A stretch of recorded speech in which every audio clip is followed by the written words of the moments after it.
என்றும் நான் செல்ல மாட்டேன். மிகவும் பிரியமான என் அன்பான சொந்த பந்தங்களை, இது உங்களுக்கான உங்களுடைய நேரத்தில் உங்களை சந்திப்பதற்கு மிக்க மகிழ்ச்சி. ஒவ்வொரு நாளும் தேவனுடைய வார்த்தைகளை உங்களோடு கூட பேசும்படியாக தேவன் தந்திருக்கிற இந்த மேலான கிருபைகளுக்காக நன்றி செலுத்துகிறேன். நீங்கள் யாவரும் ஆண்டவராக இயேசுவின் நாமத்தினால் மிகுந்த சந்தோஷத்தோடு மகிழ்ச்சியோடு இருப்பீர்கள் என்கின்ற நம்பிக்கையோடு கூட உங்களை தேவ வார்த்தையோடு கூட பேச விரும்புகிறேன். இன்னைக்கு அநேகருடைய வாழ்க்கையில் பாவங்கள் பெருகி இருக்கிறது. கிறிஸ்துவ பிள்ளைகள் வாழ்க்கையில் நிறைய இடங்களில் இந்த சம்பவங்களை நம்மளால் பார்க்க முடிகிறது. நாம் அநேகருக்கு பாவம் செய்து விட்டால் தேவன் நம்மை மன்னித்துடுவார், அவர்கிட்ட போய் ஒப்புராய் ஜெபிச்சிடலாம் இப்படி என்கின்ற ஒரு உணர்வோடு நம்ம என்ன பண்ணுறோங்க, ஒரு முறையில் பல முறையில் தவறுகள் செய்து நம்ம என்ன பண்ணுறோம், பாவத்தில் விழுந்து கிடக்கிறோம். ஆனால் வேதம் நமக்கு தெளிவாக சொல்லுகிறது. நீதிமொழிகள் 28ஆம் அதிகாரம் 13வது வேதவசனம் இவ்விதமாக சொல்லுகிறது. தன் பாவத்தை மறைக்கிறவன் வாழ்வடைய மாட்டான், அவைகளை அறிக்கை செய்து விட்டு விடுகிறவனோ இரக்கம் வருவான்.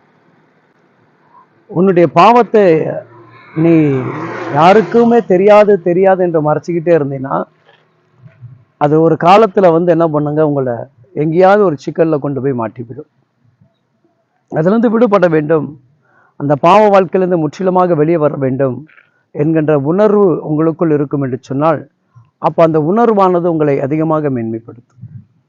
அப்போ பாவத்திலிருந்து நம்ம விடுபட வேண்டும்.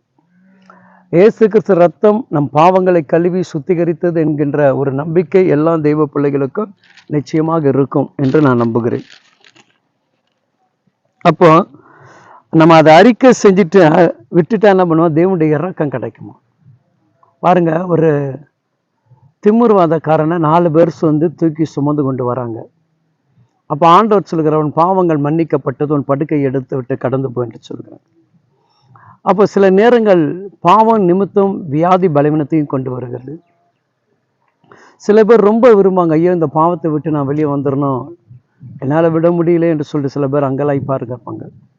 அப்போ எப்படி நம்மளால் அந்த பாவத்திலிருந்து வெளியே வர முடியும்னு சொன்னால், உங்களுடைய முழங்கால்கள், உங்களுடைய இருதய அர்ப்பணிப்புகள் எல்லாம் இயேசுவை நோக்கி நீங்கள் பார்த்து செபிச்சின்னு வச்சிங்களேன், உங்களுடைய பாவத்திலிருந்து கர்த்தர் விடுவிக்க முடியும். ஏன்னா யோசேப்பு என்கின்ற தேவ ஒரு மனுஷன், நல்ல ஒரு வேலை, எஜமானிடத்தில் நல்ல நற்பெயர், எல்லாருக்கிட்டையும் அவனுக்கு நல்ல ஒரு கனம் எல்லாமே இருந்தது.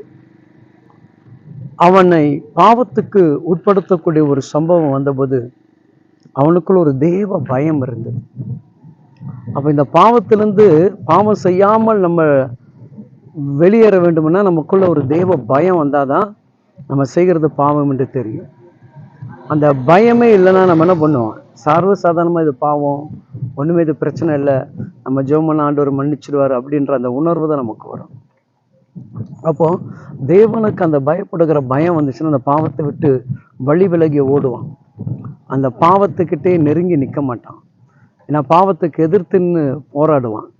ஐயோ என்ன ஏற்கனவே நான் அந்த பாவத்திலிருந்து தான் மீட்கப்பட்டேன், திரும்ப நான் என்ன பண்ண மாட்டேன், அந்த பாவ சாக்கடையில் விழுந்து விட மாட்டேன். என் தகப்பன் பரிசுத்தமாக இருக்கிறார், அவருக்காக நான் உண்மையாக இருக்க வேண்டும் என்கின்ற ஓட்டம். அப்போ அந்த பாருங்க, அந்த பாவத்தை விட்டு வழி விலகி ஓடினால தான் தேவன் அவனோடு கூட இருந்தார். அவனுக்கு இரக்கம் பாராட்டினார். உபத்திரம் இருந்துச்சு, சிறைச்சாலை கதவுகள் இருந்தது, எல்லாமே இருந்தது. ஆனால் எல்லாவற்றிலும் அவன் என்ன பண்ணாங்க, தேவனுடைய தெய்வம் தேவனுடைய இரக்கத்தை பெற்றான். காரணம் என்ன, அவன் பாவத்திலிருந்து அவன் விடுபட்டான். அந்த பாவ வாழ்க்கையிலேருந்து அவன் விடுபட்டபடினால அவனுக்கு என்ன கிடைச்சது, தேவனுடைய இரக்கம் கிடைச்சது. பார்த்தீங்கன்னு வச்சிங்கன்னா, அங்கே சிறைச்சாலையில் தலைவருடைய கண்களில் கிருபை கிடைக்குதுன்றாங்க, இரக்கம் கிடைக்கிறது, தயவு கிடைக்கிறது. அவன் சொல்கிறதெல்லாம் கர்த்தர் வாய்க்க பண்ணுகிறார், அவன் போகிற காரியம் வாய்க்க பண்ணுகிறது. அவன் யார்ட்டையும் சொன்னால் இப்போ இது கண்டிப்பாக நடக்குமா, அதை நடத்தி கொடுக்குறாரு. அப்போ தன்னுடைய பாவ வாழ்க்கையிலேருந்து நீ விடுபடும் பொழுது, தேவனுடைய இரக்கத்தை பெறும் பொழுது, நீ எதையெல்லாம் ஆண்டவர்கிட்ட கேட்குறாயோ, எதையெல்லாம் ஆண்டவர்கிட்ட சொல்கிறாயோ, அந்த வார்த்தையை கர்த்தர் அங்கீகரித்து உன் ஜனங்களுக்கு முன்பாக அவர் என்ன பண்ணாருங்க, என் மகன் பாவ வாழ்க்கையிலிருந்து மீட்கப்பட்டான், இவன் பரிசுத்தமுள்ள மனிதன் என்று என்னை ஆண்டவர் அடையாளம் காட்டுவார். ஒருவேளை இதை கேட்டுக்கொண்டிருக்கிற அன்பான தேவ பிள்ளைகளே, ஏதாவது ஒரு பாவங்கள் செய்திருந்தால் இன்றைக்கு ஒப்புரவாகி அதை விட்டுவிடுங்கள். தேவனுடைய இரக்கத்தை பெற்று கர்த்தருக்காக வாழுங்கள். தேவன் உதவி செய்வாராக. ஆமென்.